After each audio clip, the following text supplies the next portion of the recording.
低买高卖是每个进入市场的人的愿望，动态平衡持仓就是解决这个问题的。举个例子，就是保持现金和股票始终是50%比50%，当价格下跌的时候就买入一些，当价格上涨的时候就卖出一些。这样做，通过低买高卖维持仓位比例的均衡，即使价格经过一定时间的震荡又回到原位，也可以获得波动的收益。现在我们就设定一些参数，让 Stock Tuning AI 帮我们生成程序，对汇丰控股0005HK 进行回测计算。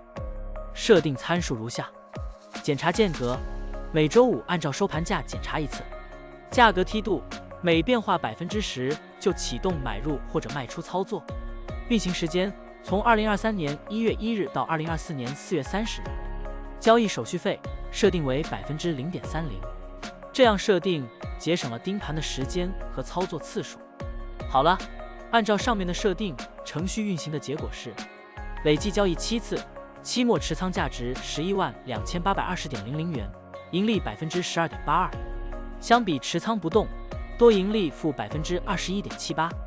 如果你希望更频繁的交易，可以把参数修改为持股仓位70%，每天按照收盘价检查一次持仓，每变化5%就进行平衡，这样就可以得到新的回测结果。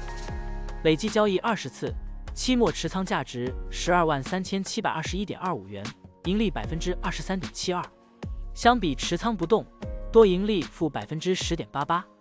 股票的波动特性不一样，盈利效果就不同，参数设定不同，盈利效果也会不同。怎样找到最优的组合呢？请评论区留言，让 Stock Tuning AI 来帮助你。股票调优 AI， 利用 AI 技术赋能您的股票选择与操作。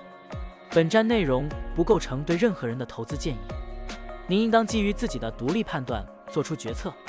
扫描二维码获取文字稿，欢迎点赞、评论、转发。